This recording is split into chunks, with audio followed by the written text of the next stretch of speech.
So we have some unusual boxes that showed up. They're very nondescript. There's a couple of stickers. You see the word Xbox there. Inside of here is going to be my best look, your best look yet at the next generation consoles from Microsoft. We have some code names on here. Like, look at this one, Project Stockton, Project Toledo.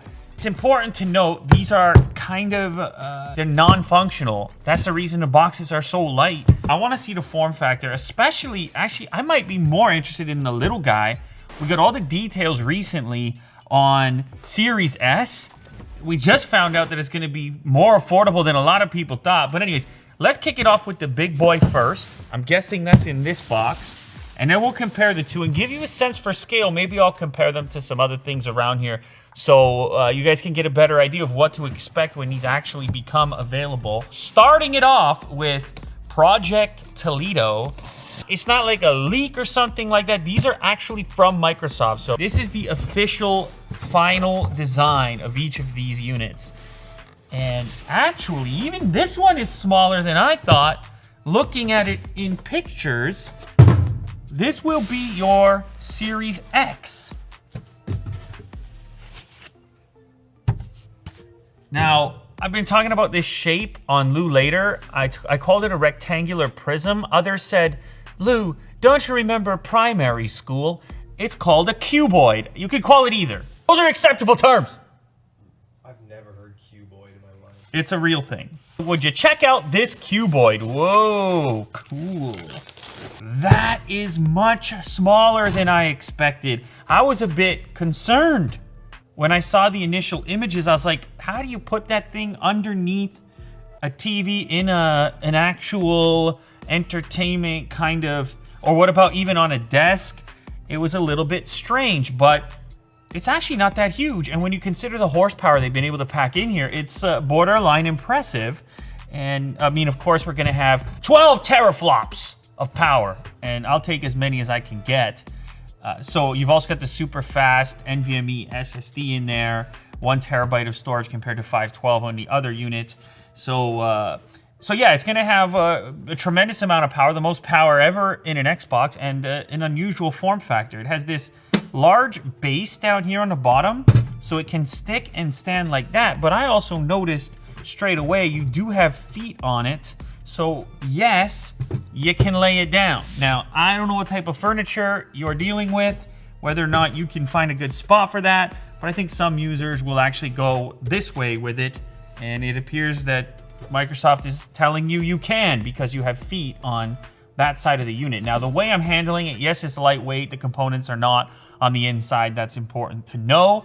This model obviously also has a disk drive slot, a singular eject button, the Xbox button over here, which looks to be backlit or will eventually be backlit.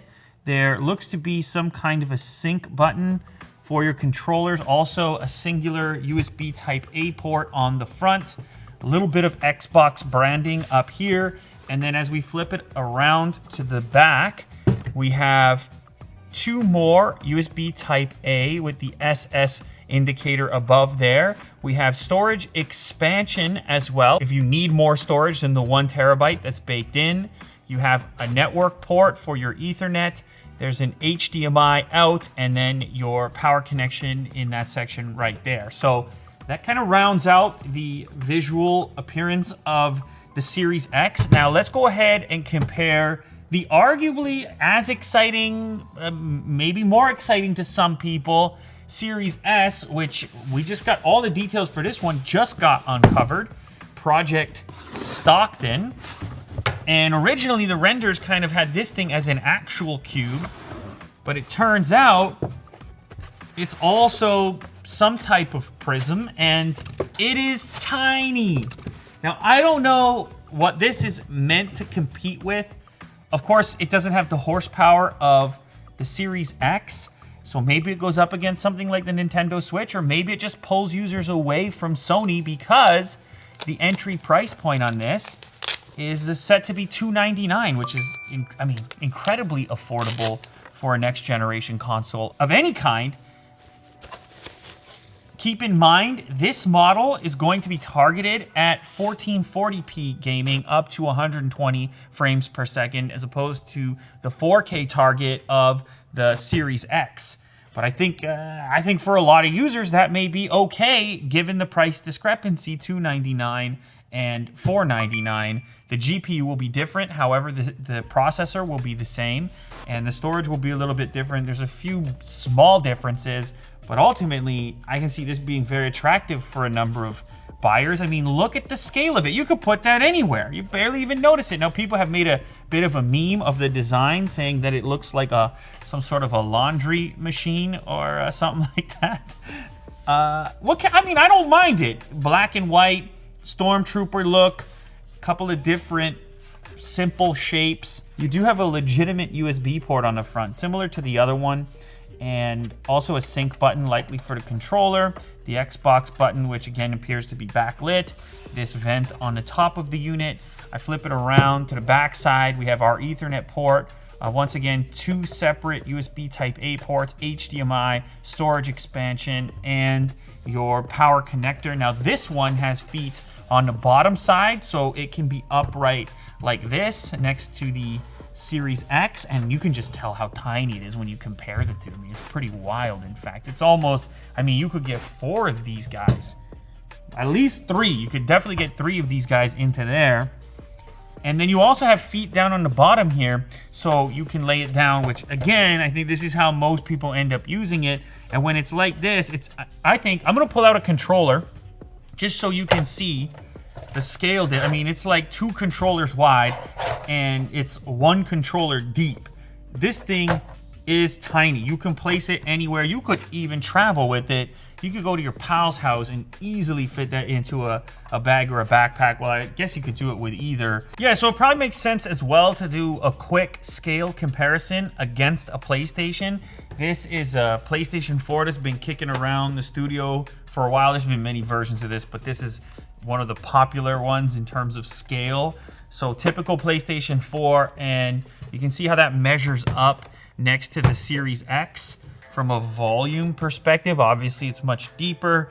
The Series X is taller, depending on which way that you have it placed, but kind of, I guess, commensurate in scale in terms of volume, just laid out a little bit differently. One thing is, on this unit, you will see some people actually place a monitor right on top of it if they're cramped for space, obviously. And I'm talking about like a computer monitor, a smaller monitor. You may or may not do that over here. I don't know if the footprint is gonna allow for it. It's unlikely. You'll probably place this beside. And then when you compare the PlayStation 4 to the Series S, well, that's quite a big difference. They're about the same height, very similar in height, as you can see there. Very little difference in height, and then about half the depth of a PlayStation 4. So that's pretty impressive that they were able to cram everything into a little box. A one-handed holdable box. Sony has their work cut out for them because, as I've talked about on the Lou Later show many times, they're scheduled, or at least the rumor is at the moment, that they're going to just put out a PlayStation 5 and a PlayStation 5 digital. So essentially 2 models to compete with this one at price points presumably very close to the price of this one, but they're probably not going to have a next generation play in the same price territory as this little guy. And so that's going to be interesting to see how the market responds.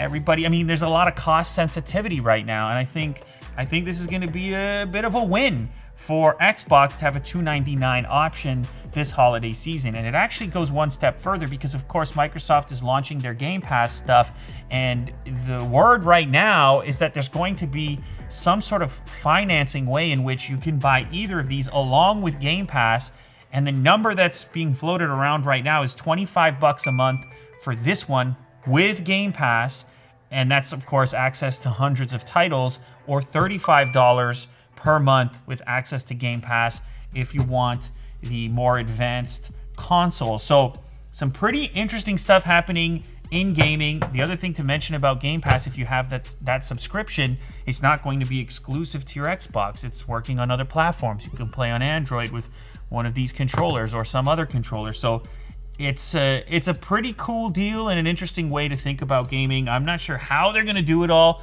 Is it all going to have to come via their website or through retail partners? But anyway, there you have it. It's a quick and very early look at the upcoming next generation consoles from Microsoft, the Xbox Series S and the Xbox Series X.